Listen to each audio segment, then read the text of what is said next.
মুসলমান আমরা বাংলার জমিনে দেখেছি আল্লামা দেলওয়ার হোসেন সাঈদী সাহেবের যখন ফাঁসির রায় হয়েছিল, বাংলার জমিনে আল্লামা কুখ্যাত একজন ব্যক্তি রয়েছে যার নাম হচ্ছে ফরিদউদ্দিন মাসুদ। সেই শাহবাগে গিয়ে আপনার আমার প্রাণের স্পন্দন আল্লামা দেলওয়ার হোসেন সাঈদী সাহেবের ফাঁসি চেয়েছিল।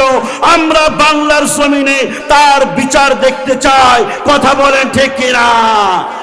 এ বাংলার মুসলমান কোরআনের মহাব্বতে, ইসলামের মহাব্বতে, আলেম ওলামার মহাব্বতে আবারও যদি রাজপথে নামতে হয়, রাস্তায় নামতে হয়, কাফনের কাফন মাথায় বাঁধতে হয়, আল্লামা দেলওয়ার হোসেন সাঈদী সাহেবের বিচারের কার্যক্রম বাস্তবায়নের জন্য জীবন দিতে কারা কারা রাজি আছো? দুই হাত তুলে আল্লাহরে দেখায় দাও। আল্লাহ রাব্বুল আলামিন আমাদের সবাইকে কবুল করুক, সকলে বলছি আমিন। গতবার তো আমরা দেখেছি আমাদের এই মাহফিল করতে দেয়া হবে না, এই জন্য বাইরের মাইক গুলোকেও বন্ধ করে দেওয়া হয়েছিল, কিন্তু আল্লাহ রাব্বুল আলামিন দেখিয়ে দিয়েছে তোমরা তো মাহফিলের মাইক বন্ধ করেছো, আল্লাহ তোমাদেরকেই বন্ধ করে দিয়েছে। কথা বলেন ঠিক কিনা? এখন আর যতই ক্ষমতার বাহাদুরি দেখাও, ক্ষমতার বাহাদুরি দেখালে জুতা ছাড়া আর কপালে তোমাদের কিছু জুটবে না। কথা বলেন ঠিক কিনা? সম্মানিত উপস্থিতি, কোরআন থেকে আলোচনা হবে কেন? কারণ এই মাহফিলের যিনি শান ছিলেন, এই মাহফিলের যিনি এসেছিলেন, আমাদের হৃদয়ের স্পন্দন শহীদ আল্লামা দেলওয়ার হোসেন সাঈদী রহমাতুল্লাহি আলাইহি, উনি এই মাহফিলে এসেছিলেন। উনি কোরআন ছাড়া কোনো কথা বলতেন না। কথা বলেন ঠিক কিনা? কোরআনের ব্যাখ্যা করার কারণে, 50টা বছর কোরআনের সঠিক তাফসীর করার কারণে জালেমেরা আপনার আমার হৃদয়ের স্পন্দনকে বন্দী রেখেছিল, কিন্তু তারা মনে করেছিল বাংলার জমিন থেকে হক কথা বলা বন্ধ হয়ে যাবে। আল্লাহ রাব্বুল আলামিন মুফতি আমির হামজার মতো হাজারো আলেমকে আল্লামা দেলওয়ার হোসেন সাঈদী সাহেবের কণ্ঠ বানিয়ে দিয়েছে।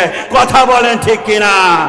সম্মানিত উপস্থিতি, কোরআনুল কারীমের 8 নম্বর সূরা, সূরা আনফালের 2, 3 এবং 4 নম্বর আয়াত আমি আপনাদের সামনে তেলাওয়াত করেছি, তারই প্রেক্ষিতে আলোচনা হবে ইনশাআল্লাহ।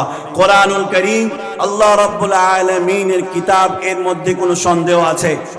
একটু আমার সাথে কথা বলবেন যারা এই সাইডে বসে আছেন। কোরআনুল কারীম আল্লাহ রাব্বুল আলামিনের কিতাব, যে এর মাঝে কি কোনো সন্দেহ আছে? আল্লাহ রাব্বুল আলামিনের এই কিতাবকে কেউ কখনো পরিবর্তন করতে পেরেছে? কেউ কখনো পরিবর্তন করতে তো পারে নাই।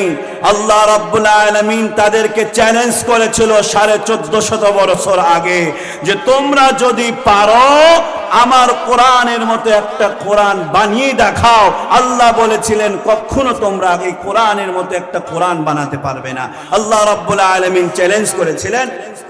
সূরা বনী ইসরাঈলের 88 নম্বর আয়াতের মধ্যে আল্লাহ রাব্বুল আলামিন বলেন, قل لئن اجتمعت الجن والإنس على قل لئن اجتمعت الجن والإنس على أن يأتوا بمثل هذا القرآن لا يأتون بمثله ولو كان بعضهم لبعض ظهيرا।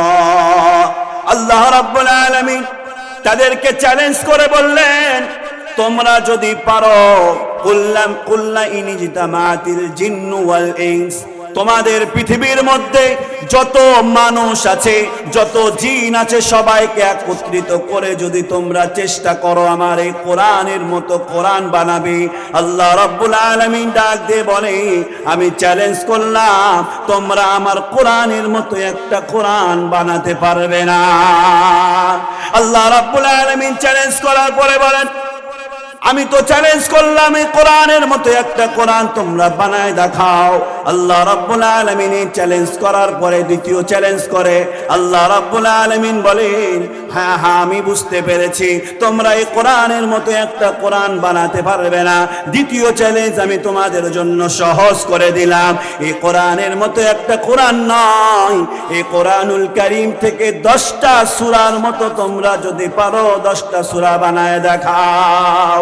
আল্লাহ রাব্বুল আলামিন সূরা হুদের 13 নম্বর আয়াতের মধ্যে বলেন আম ইয়াকুলুনা ইফতারা কুল ফাতু বিআশরি সুওয়ারিন মিসলিহি মুফতারায়াতিন ওয়াদউ মান ইসতাতা'তুম মিন দুনিল্লাহি ইন কুনতুম সাদিকিন।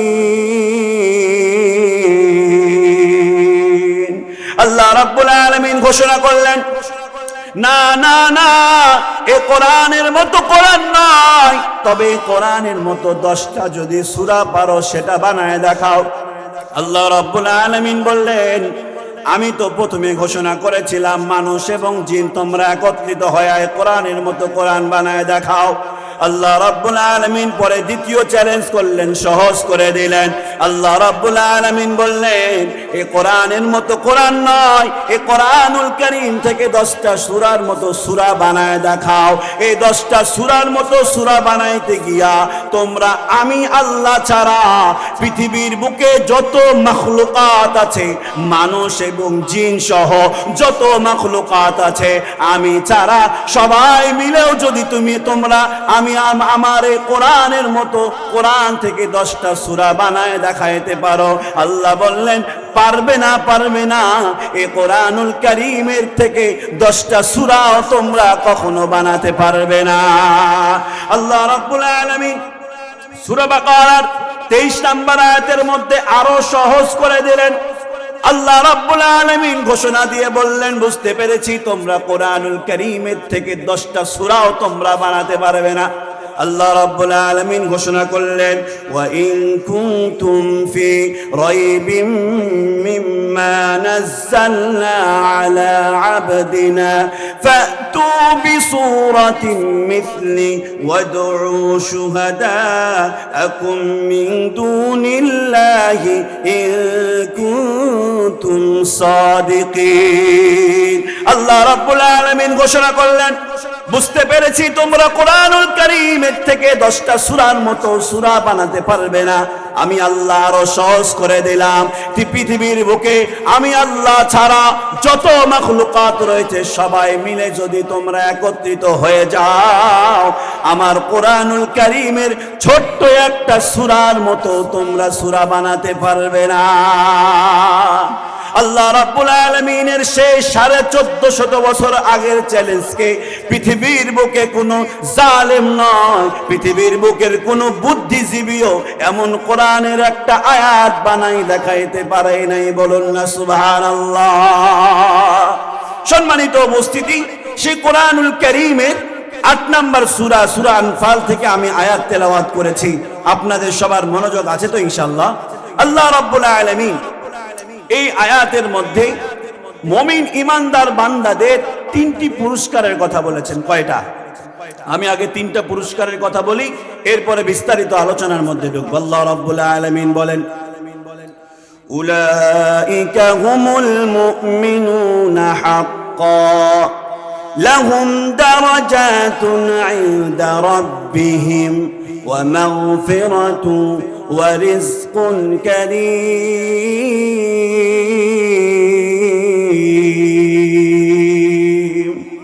এবারে বলবো, বারবার বলবো না, বলবো একবার। কোরআন থেকে তেলাওয়াত হলে সমস্ত শক্তি একত্রিত করে বলা যাবে কি আল্লাহু আকবার?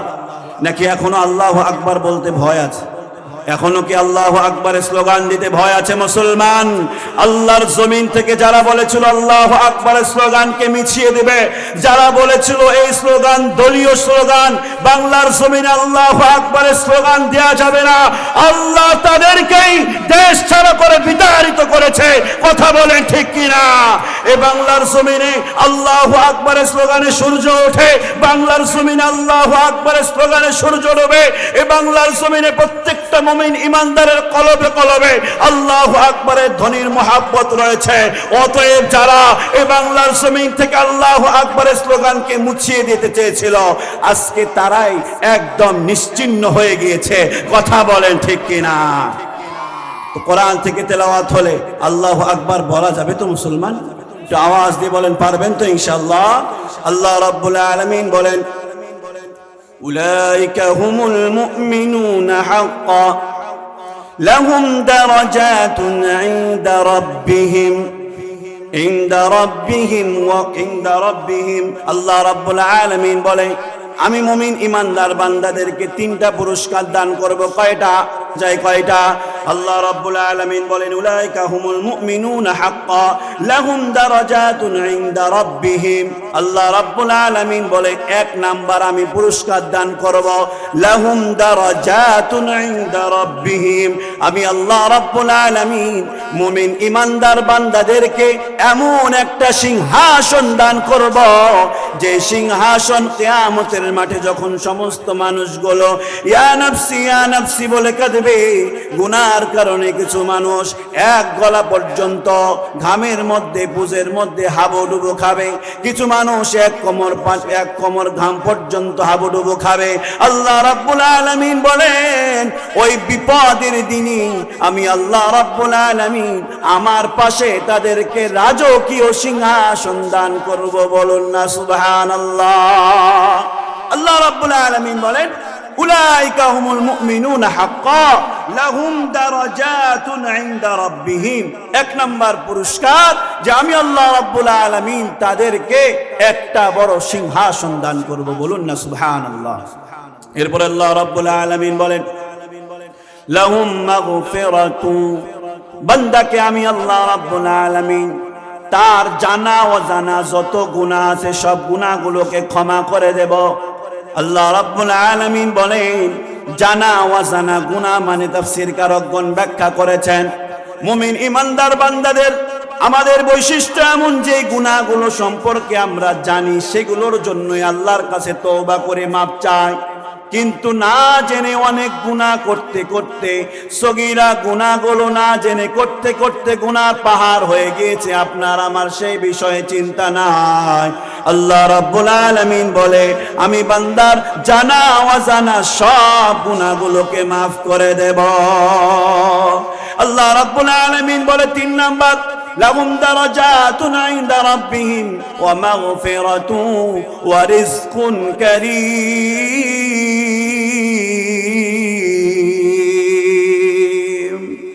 আল্লাহ রাব্বুল আলামিন বলেন তিন নাম্বার পুরস্কার লাহুম দারাজাতুন ইনদা রাব্বিহিম ওয়া মাগফিরাতু ওয়া রিজকুন কারীম। আমি আল্লাহ রাব্বুল আলামিন সম্মান সুযোগ রিজিক দুনিয়া আখিরাত উভয় জগতেই তারে দান করব।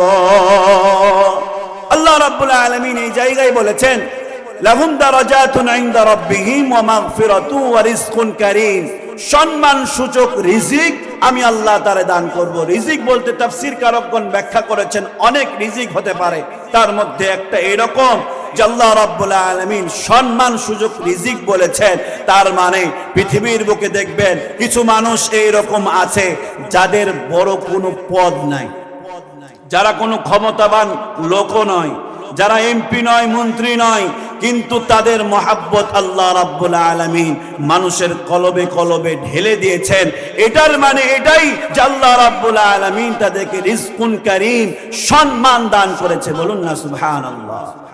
পৃথিবীর বুকে আমরা তো অসংখ্য মানুষ এইরকম দেখেছি যাদেরকে আমরা চিনিও না, কিন্তু তাদের মহাব্বত আপনার আমার কলবের মধ্যে আছে। যেমন এই জায়গায় এই মাইকে যদি আমি ইমাম আবু হানিফা রাহমাতুল্লাহি আলাইহি যদি গালি দিই, আচ্ছা বলেন তো স্যান্ডেলগুলো কি আপনাদের পায়ের নিচে থাকবে নাকি আমার গালের উপরে আসবে? আওয়াজ দিয়ে বলেন, আপনারা আমাকে মারবেন নাকি সালাম দিবেন? মারবেন। কেন? ইমাম আবু হানিফা রাহমাতুল্লাহি আলাইহি আপনাদের কারো দাদা ছিল? রাগ করছে না আমার কথা? কথা কি বুঝতে পারছেন? আপনাদের কারো কি দাদা ছিল, প্রতিবেশী ছিল? উনাকে কখনো দেখেছেন, ছবি দেখেছেন? আপনাকে এরকম কি কেউ ওয়াজ করেছে চা খাওয়ানোর পরে যে ইমাম আবু হানিফাকে একটু মহাব্বত করিস? এরকম কেউ বলেছে কি? তাহলে আপনি এত মহাব্বত করেন কিভাবে একটু চিন্তা করে দেখেছেন? সব বাদ দেন, এই যে ছোট ছোট মানুষগুলো আমিও তো আলহামদুলিল্লাহ আল্লামা দেলওয়ার হোসেন সাঈদী সাহেবের বয়ান নিজে মাঠে বসে থেকে শুনেছি। এই যে ছোট ছোট বাচ্চাগুলো, এদের সামনে যদি সাঈদী সাহেবকে গালি দেওয়া হয়, এরা কি আপনাকে আমাকে সালাম দিবে নাকি উল্টা গালি দিয়ে দৌড় মারবে? এরকম অবস্থা হলো কেন? এর মানে মুসলমান, লাহুম দারাজাতুন ইনদা রাব্বিহিম ওয়া মাগফিরাতুন ওয়া রিজকুন কারীম। সম্মান আল্লাহ রাব্বুল আলামিন আপনাকে আমাকে, যারা মুমিন ইমানদার বান্দা হবে তাদেরকে দান করবে। তার মানে এটাই যে তাদের মহব্বত, তাদের সম্মান আল্লাহ রাব্বুল আলামিন প্রত্যেকটা মুমিন ইমানদারের কলবের মধ্যে ঢেলে দিবেন। বলুন না সুবহানাল্লাহ। সম্মানিত উপস্থিতি, এই তিনটা পুরস্কার দান করা হবে। কোন কোন শ্রেণীর মানুষকে শোনার ইচ্ছা আছে না নাই? জানার দরকার আছে না নাই যে এই পুরস্কারগুলো আল্লাহ রাব্বুল আলামিন এই তিনটা পুরস্কার কোন শ্রেণীর মানুষকে দান করবে? আসুন সেই শ্রেণীর মানুষগুলোর বিষয়ে আলোচনা শুনবেন তো মুসলমান ইনশাআল্লাহ সবাই। আল্লাহ রাব্বুল আলামিন সূরা আনফালের 2 নম্বর আয়াতের মধ্যে বলেন, ইন্নামাল মুমিনুনা আল্লাযীনা ইযা যুকিরাল্লাহু ওয়াজিলাত কুলুবুহুম وَإِذَا تُلِيَتْ عَلَيْهِمْ آيَاتُهُ زَادَتْهُمْ إِيمَانًا وَعَلَى رَبِّهِمْ يَتَوَكَّلُونَ।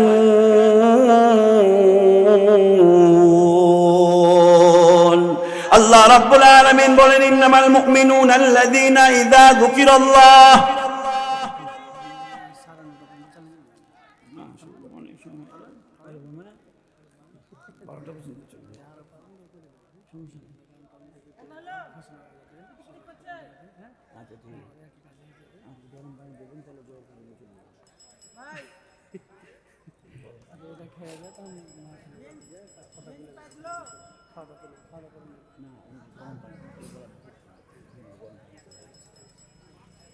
সবার মনোযোগ আছে তো ইনশাআল্লাহ?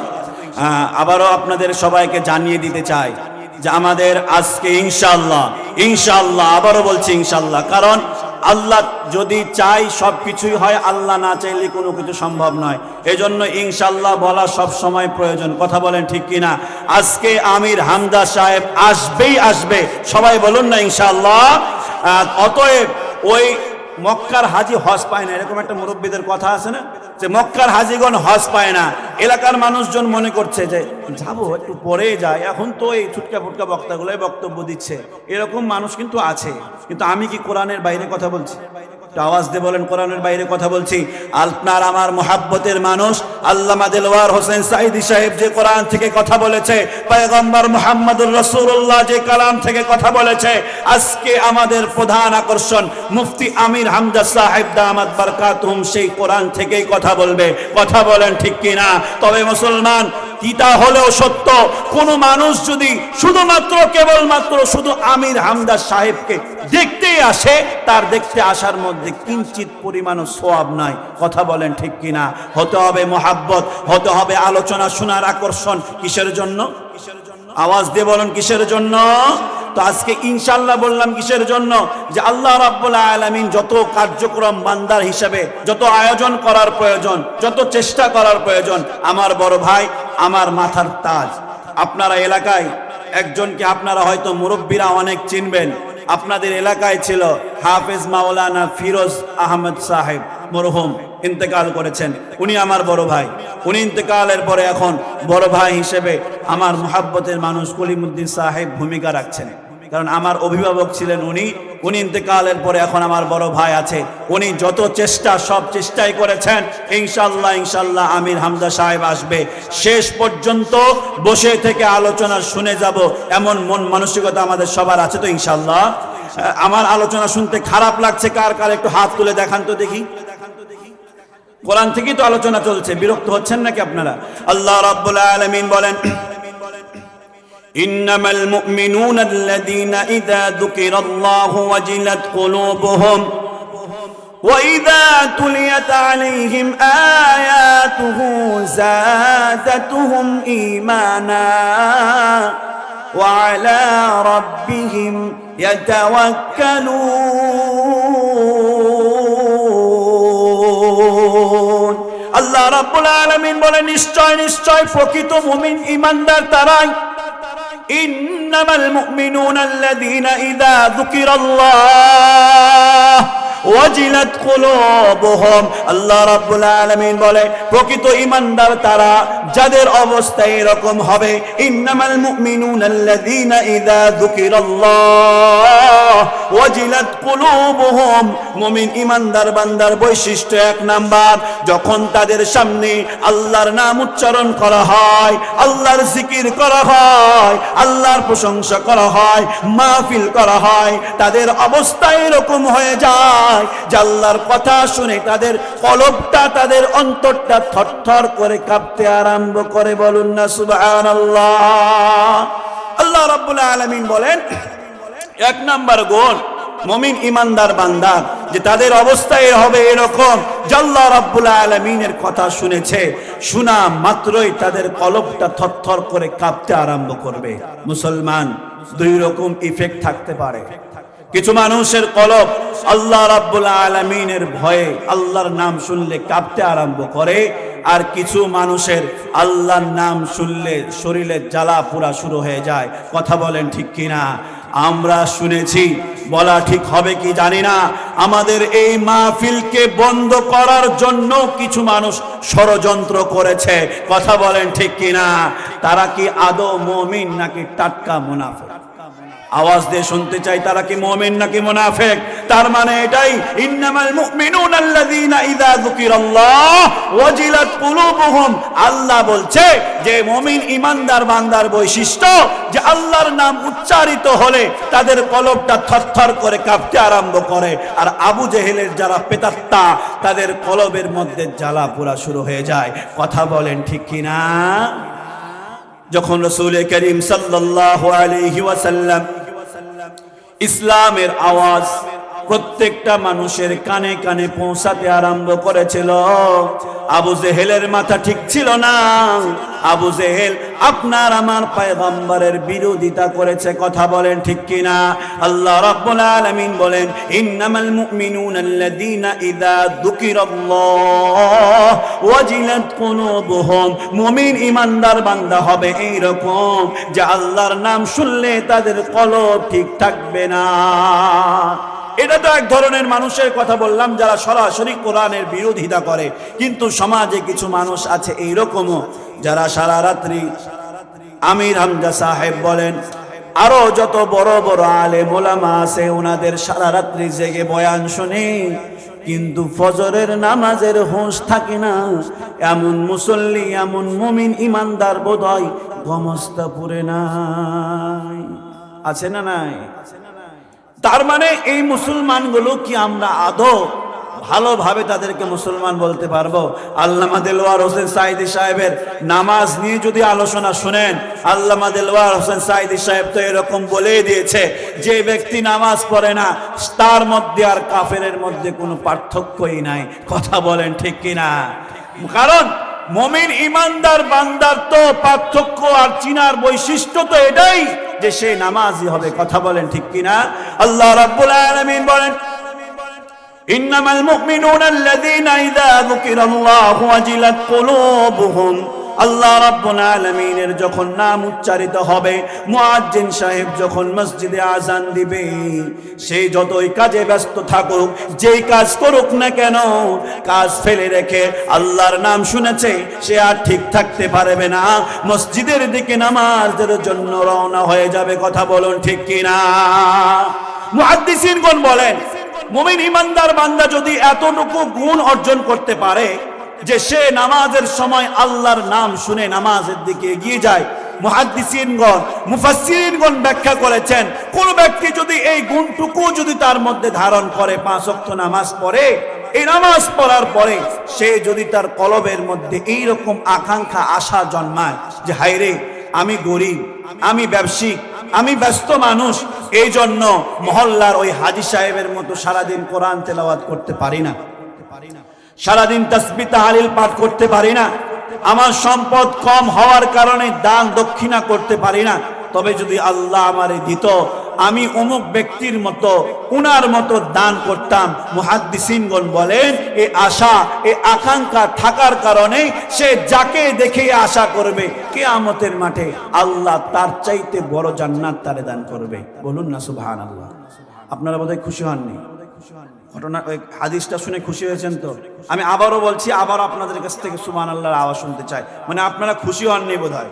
আল্লাহ রাসূল সাল্লাল্লাহু আলাইহি ওয়াসাল্লামের হাদিস থেকে মুহাদ্দিসিনগণ মুফাসসিরিনগণ ব্যাখ্যা করেছে, কোন মানুষের এতটুকু সমলম্বন নাই, অন্য তার প্রতিবেশী, তার ভাই সারাদিন নামাজ কালাম পড়ে, কারণ তার কাজ কাম নাই, আল্লাহ তার সম্পদ দান করেছে, সে দান দক্ষিণাও করতে পারে, প্রতি বছর উমরা বা হজও করতে পারে, সে 5 ওয়াক্ত নামাজটুকু পড়ে, আর ওই ব্যক্তিকে দেখে আক্ষেপ করে, হায় রে, আমাকেও যদি আল্লাহ তেমন সম্পদ দান করত তাহলে আমিও তার মতো হতাম। মুহাদ্দিসিনগণ বলেন আল্লাহ রাব্বুল আলামিন কিয়ামতের মাঠে আল্লাহ ওই যাকে দেখে সে এই আফসোস করেছে তার চাইতে বড় জান্নাত তারে দান করবে। বলুন না সুবহানাল্লাহ।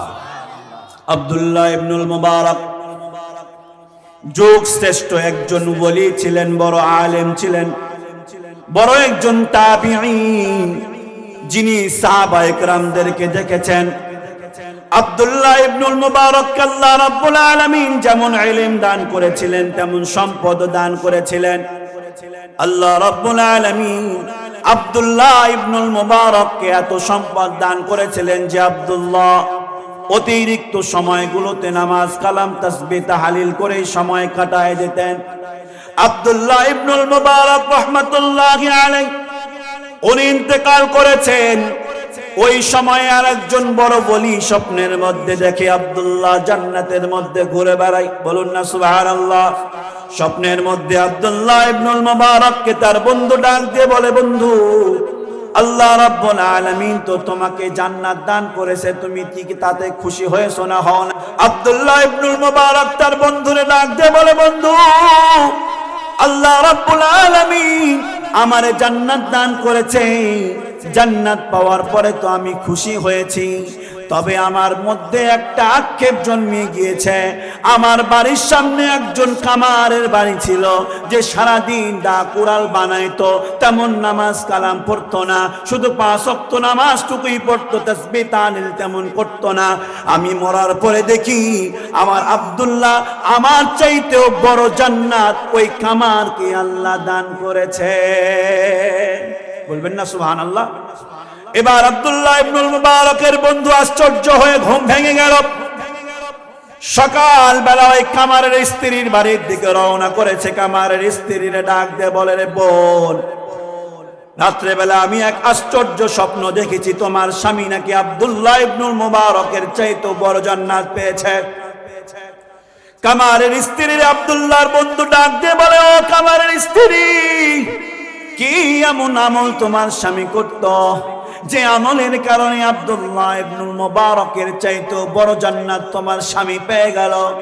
কামারের স্ত্রী ডাক দিয়ে বলে, হুজুর, 1 নাম্বার গুণ আমার স্বামীর ছিল এরকম যে সে যতই কাজ করুক, যতই কাজের মধ্যে ব্যস্ত থাকুক, কাজ করতে করতে যদি মসজিদে মুয়াজ্জিন সাহেব নামাজের জন্য ডাক দিত, আমার স্বামী দেরি না করে নামাজের দিকে রওনা করত। এটা আমার স্বামীর প্রথম গুণ ছিল। কামারের স্ত্রী রে, শোন, আব্দুল্লাহ ইবনুল মুবারক রাহমাতুল্লাহি আলাইহি উনার বন্ধু কামারের স্ত্রীকে ডাক দিয়ে বলে, হাগো, তুমি তো শুধু নামাজের কথা বললে, নামাজ দিয়েই তো শুধু কাজ হওয়ার কথা নয়, অন্য কোনো আমল আছে কিনা বলো। আব্দুল্লাহ ইবনুল মুবারকের বন্ধুকে কামারের স্ত্রী ডাক দিয়ে বলে, হুজুর, আমার স্বামীর আরেকটা গুণ ছিল এরকম, দিনের বেলা রোদের উত্তপ্ততা বেশি হওয়ার কারণে আমার স্বামী যখন আগুন জ্বালায়া দা কুড়াল বানাইতে পারতো না, রাত্রিবেলা আগুন জ্বালায়া দা কুড়াল বানাইতো। ও রাত্রিবেলা যখন আমার স্বামী দা কুড়াল বানাইতো, আমাদের বাড়ির সামনে আব্দুল্লাহ ইবনুল মুবারকের বাড়ি। আব্দুল্লাহ ইবনুল মুবারক গরমের সময় তার বাড়ির ছাদে দাঁড়ায়া নামাজ আদায় করত। সারা রাত্রি জেগে জেগে নামাজ আদায় করত। আর আমার স্বামী আব্দুল্লাহ ইবনুল মুবারককে দেখতো আর কাঁদতো, আর আল্লাহরে ডাক দিয়ে বলতো, আল্লাহ, তুমি আব্দুল্লাহ ইবনুল মুবারকের মতো সম্পদ আমারে দাও নাই, তুমি আমারে আব্দুল্লাহ ইবনুল মুবারকের মতো ইলম দাও নাই, বড় হুজুর বানাও নাই, তুমি আমারে কামার বানাইছো, এই জন্য সারা রাত্রি জায়গা আমারে দা কুড়াল বানাইতে হয়। আমারও মন চায় আল্লাহ আব্দুল্লাহ ইবনুল মুবারকের মতো সারা রাত্রি দাঁড়ায় নামাজে কাটায় দিতে, তোমার পায়ে সিজদা দিয়া সারা রাত্রি কাটায় দিতে। আল্লাহ তুমি আমারে আব্দুল্লাহর মতো সম্পদ দাও নাই, এই জন্য আজকে আমারে কষ্ট করতে হয়। কামারের স্ত্রী ডাক দিয়ে বলে, আমার স্বামী আল্লাহরে ডাক দিয়ে বলতো, আল্লাহ তোমার কাছে ভিক্ষা চাই রে মালিক। পৃথিবীর সমস্ত মানুষগুলো আমারে কামার বলে গালি দেয়, আমার সন্তানগুলোকেও কামারের বাচ্চা বলে গালি দেয়, সমাজের মানুষগুলো আমারে ছোট চোখে দেখে রে আল্লাহ। আয় আল্লাহ, পৃথিবীর বুকে তোমার গোলামি করেছি, কারো সামনে মাথা নত করে নাই, কারো সামনে আমি কখনো মাথা নত করে নাই। আল্লাহ তোমার গোলামি করেছি, তোমার গোলামি করে সারা জীবন পার করেছে রে আল্লাহ। আয় আল্লাহ তোমার কাছে ভিক্ষা চাই। পৃথিবীর সমস্ত মানুষগুলো আমারে কামার বলে ডাক দিয়েছে, আমার সন্তানগুলো আমার কাছে এসে বলে, বাবা আমাদেরকে মানুষ অবহেলা করে, তুমি প্রয়োজনে কামারের কাজ বাদ দিয়ে দাও। আমি কামারের কাজ বাদ দিই নাই, সারা জীবন শুধুমাত্র তোমার গোলামি করেছি। কিয়ামতের মাঠে তুমি আমারে কামার বলে ডাক না দিয়ে তোমার গোলাম বলে ডাক দিও। আব্দুল্লাহ ইবনুল মুবারকের বন্ধু কামারের স্ত্রী ডাক দিয়ে বলে, রে বোন, প্রথম আমল তো প্রত্যেকটা মুসলমানের জন্যই করা, যে মসজিদে আজান হয়ে গেলে নামাজ পড়তে যেতে হবে। কিন্তু দ্বিতীয় আমল, তোমার স্বামী ইবাদত গুজার বান্দারে দেখে তার কলবের মধ্যে যে আশা করেছে তার মতো হতে চেয়েছিল, আল্লাহ রাব্বুল আলামিন তার মতো নয়, তার চাইতেও বড় জান্নাত তারে দান করেছে। বলুন না সুবহানাল্লাহ। আল্লাহ রাব্বুল আলামিন বলেন, ইন্নামাল মুমিনুনা আল্লাযীনা ইযা যুকিরাল্লাহ ওয়াজিলাত কুলুবুহুম। প্রকৃত ঈমানদার বান্দার এক নাম্বার বৈশিষ্ট্য, যে যখন আল্লাহ রাব্বুল আলামিনের নাম তার সামনে উচ্চারিত হবে তার কলবটার মধ্যে কম্পন সৃষ্টি হয়ে যাবে। সে আল্লাহর ঘর মসজিদে না গিয়ে থাকতে পারবে না, মাহফিলে যখন কোরআনের আলোচনা হবে বাড়িতে লেপ গায়ে দিয়ে শুয়ে থাকতে পারবে না। কথা বলুন ঠিক কিনা? সম্মানিত উপস্থিতি, এ হচ্ছে এক নাম্বার গুণ, যে মুমিন ঈমানদার বান্দাদের এই প্রথম এক নাম্বার গুণ, যে তাদের অবস্থা এরকম হবে যে কোরআন আল্লাহ রাব্বুল আলামিনের নাম শুনলে তাদের কলবের মধ্যে কম্পন সৃষ্টি হয়ে যাবে। আল্লাহ রাব্বুল আলামিন দ্বিতীয় নাম্বার বলেন, ইন্নামাল মুমিনুনা আল্লাযীনা ইযা যুকিরাল্লাহ ওয়াজিলাত কুলুবুহুম وَإِذَا تُلِيَتْ عَلَيْهِمْ آيَاتُهُ زَادَتْهُمْ إِيمَانًا। আল্লাহ রাব্বুল আলামিন বলেন, দুই নাম্বার গুণ, ঈমানদার বান্দার দুই নাম্বার গুণ। আল্লাহ রাব্বুল আলামিন বলেন যে মুমিন ঈমানদার বান্দার সামনে যখন কোরআনের আয়াত তেলাওয়াত করা হবে, কি করা হবে? কোরআনের আয়াত তেলাওয়াত। এদিকে মনোযোগ আছে তো সবার? এই বাপ চাচারা, ওদিকে কি দেখছেন? ওদিকে কেউ আছে নাকি? আমার দিকে দেখেন, দেখতে খারাপ লাগছে নাকি? সকালবেলায় তো মুখ হাত ধুয়ে এসেছি, দেখতে খারাপ লাগছে নাকি? রাগ করে আছেন নাকি আমার উপরে? তুই এখন বকছিস কেন, আমি হামজাকে লিয়ে আয়, এরকম নাকি? তো একটু আমার দিকে তাকিয়ে থাকেন, কোরআন থেকেই তো কথা বলছি, বাইরে থেকে কথা বলছি নাকি? কথা বুঝতে কি সমস্যা হয়? আমি তো বাংলাতেই কথা বলছি। সবার মনোযোগ আছে তো ইনশাআল্লাহ? কার কার মনোযোগ নাই দুই হাত তুলে দেখান তো। আলহামদুলিল্লাহ, সবার মনোযোগ আছে ইনশাআল্লাহ। আল্লাহ রাব্বুল আলামিন দ্বিতীয় নাম্বার গুণ বলেন, ইন্নামাল মুমিনুনা আল্লাযীনা ইযা যুকিরাল্লাহু ওয়াজিলাত কুলুবুহুম ওয়া ইযা তুলিয়াত আলাইহিম আয়াতুহু যাদাতুহুম ঈমানা। আল্লাহ রাব্বুল আলামিন বলেন, ওয়া ইযা তুলিয়াত আলাইহিম আয়াতু যাদাতুহুম ঈমানা। মুমিন ঈমানদার বান্দার দ্বিতীয় নাম্বার গুণ, তাদের সামনে যখন কোরআন তেলাওয়াত করা হয়, কোরআনের তাফসীর করা হয়, কোরআনের আলোচনা করা হয়, মুমিন ঈমানদার বান্দাদের ঈমান বৃদ্ধি পেতে থাকে। বলুন না সুবহানাল্লাহ। আওয়াজ দিয়ে বলুন না সুবহানাল্লাহ। একটু সুবহানাল্লাহ আলহামদুলিল্লাহ বলিয়েন, চুপচাপ থাকেন না। কারণ আপনার এরকম নাকি আবার যে কোথায় সুবহানাল্লাহ কোথায় আলহামদুলিল্লাহ হুজুর বলতে হয় জানি না। হ্যাঁ, স্বামী গেছে, স্বামী যাবে গরু কিনতে, সোনাচন্ডির হাট চিনেন তো সবাই, অনেক দূরে সিঙ্গাপুরের কাছে নাকি? সোনাচন্ডী হাটে যাবে স্বামী গরু কিনতে, স্ত্রীরে বলে যে গরু কিনতে যাচ্ছি রে, রেডি থাক, জায়গা পাতি রেডি কর, গরু নিয়ে এসে ঢুকবো জোহরের আগ দিয়ে। স্ত্রী বলে, স্বামী গো, গরু কিনতে যে যাচ্ছ ইনশাল্লাহ বলো। বলে, ইনশাল্লাহ কিসের রে?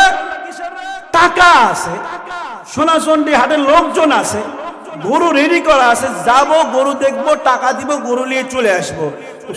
ইনশাল্লাহ আবার কিসের রে? বলে, স্বামী গো, ইনশাল্লাহ বলার প্রয়োজন, কারণ আল্লাহ না চাইলে কোনো কিছু করা সম্ভব। আওয়াজ দিয়ে বলেন সম্ভব। তো স্বামী বলে যে ইনশাল্লাহ বলার প্রয়োজন নাই। এবার স্বামী সোনাচন্ডীর হাটে গিয়েছে, পকেট উঁচা দেখে আল্লাহর একজন বিশেষ বান্দা আছে যারা আমরা বলি পকেট মার, কি বলেন নাকি বিশেষ বান্দা, সেও তো বিশেষ বান্দা, কি বলেন?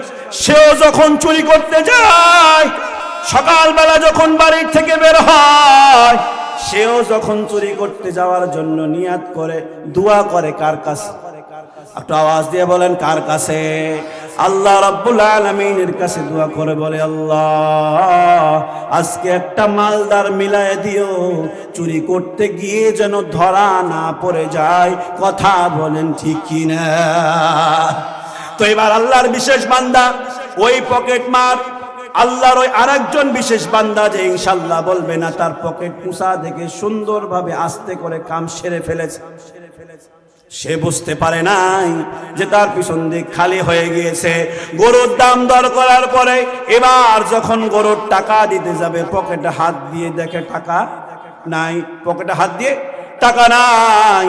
এবার স্বামী চিন্তা করে, হায় রে, স্ত্রী বলেছিল ইনশাল্লাহ বলতে, ইনশাল্লাহ বলি নাই, এই জন্য হয়তো এই আকাম হয়ে গিয়েছে। ওয়াজ করবে নাকি মাদ্রাসায়? এত শুরু থেকে না যাক, একজন ছোট্ট বাচ্চা 500 টাকা দান করেছে, বলুন মারহাবা, বলুন না লিল্লাহি তাকবীর। মাঝখান দিয়ে একটি ঘোষণা করতে চাই যে আপনারা কিন্তু জানেন আজকের এই আয়োজনে কয়েকশো টাকা খরচ হয়েছে মাত্র, এরকম নাকি? মাত্র কয়েকশো টাকা। ধান করলেও কি না করলেও কি, কলিমুদ্দিনের তো টাকার অভাব নাই, ওই দিয়ে দিবে, এরকম নাকি? আমি ওনার সাথে বারবার কথা বলি, মাঝে মধ্যে মাদ্রাসা নিয়ে, মাঝে মধ্যে ছাত্রীদেরকে মস্ক করানোর জন্য রাজশাহী থেকে আসি, আর বলি যে ছাত্রীদের কিছু টাকা বাড়ায় দেন না, কারণ আমাদের রাজশাহীতে আলহামদুলিল্লাহ সর্বনিম্ন 2500 টাকার নিচে কোনো মাদ্রাসা নাই, মানে ছাত্রদের বেতন।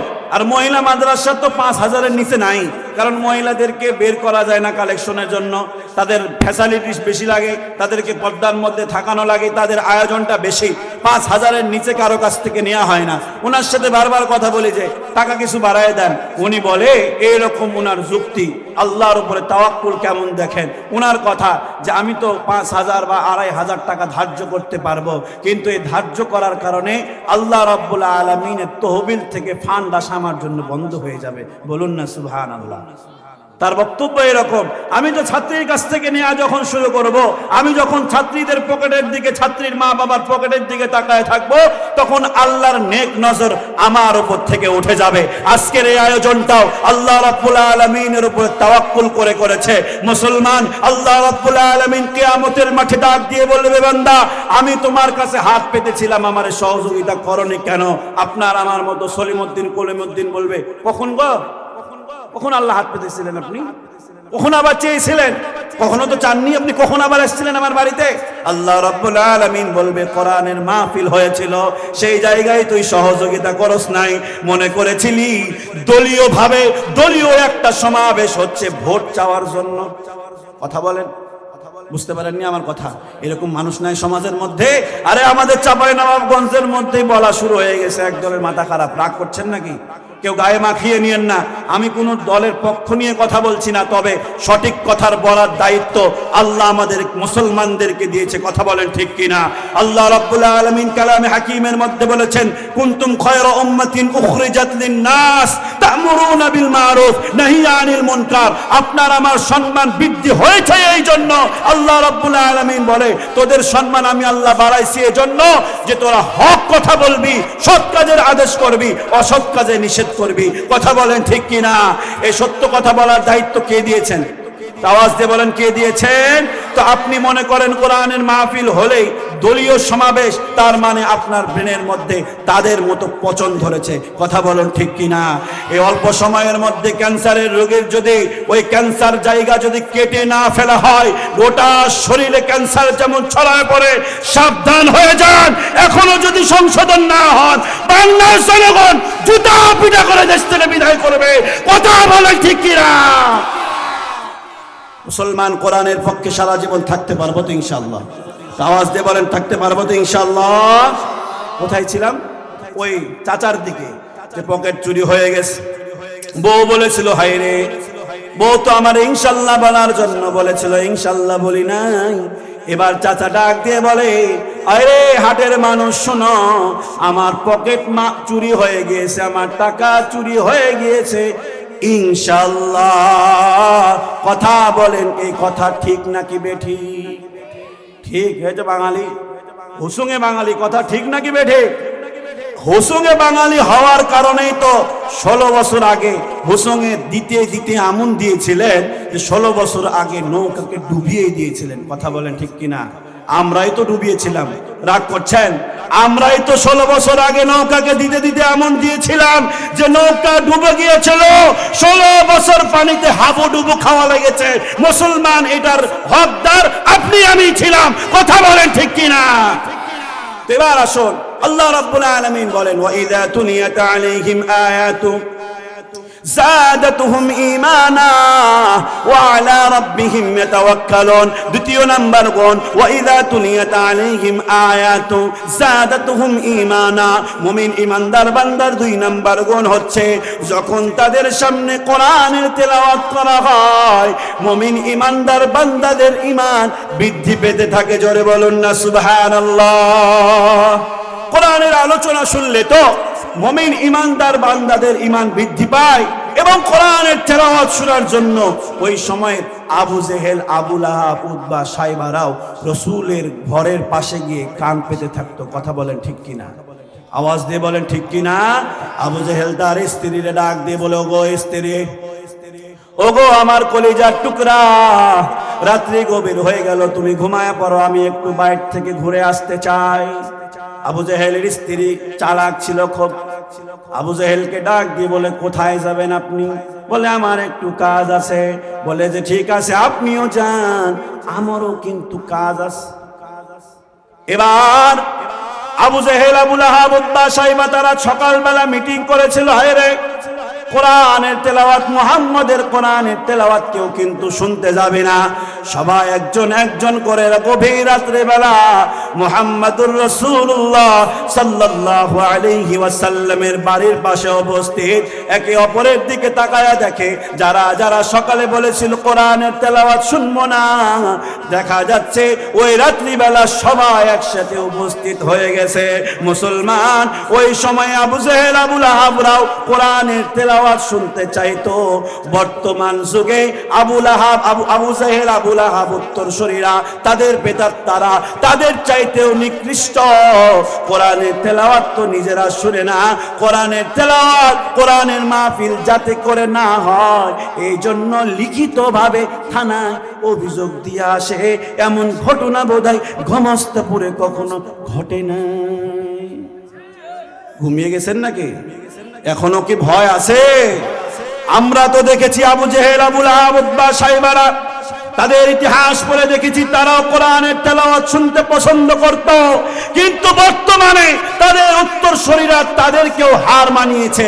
কথা বলেন ঠিক কিনা? আমি তো এরকম বলি, মাঝে মধ্যে শয়তানও চিন্তা করে, হায় রে, আমার গদি আবার এরাই কেড়ে নাই নাকি?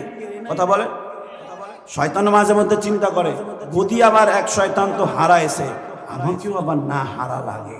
কথা বলেন ঠিক কিনা? আপনি আমি তো মনে করেছিলাম 5 তারিখের পরে আমাদের দেশ তো আলহামদুলিল্লাহ স্বাধীন হয়ে গিয়েছে। দুঃখ আর পরিতাপের বিষয়, গায়ে মাখি নিলে চলবে না।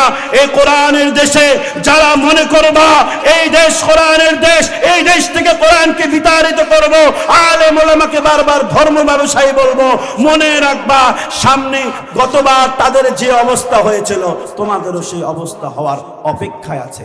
কথা বলেন, আওয়াজ দিয়ে বলেন, যদি কোরআনের পক্ষে থাকো, বারবার একটা কথা বলবা না যে কোরআনের রাজনীতি নাই, কোরআনের সমাজতন্ত্র নাই।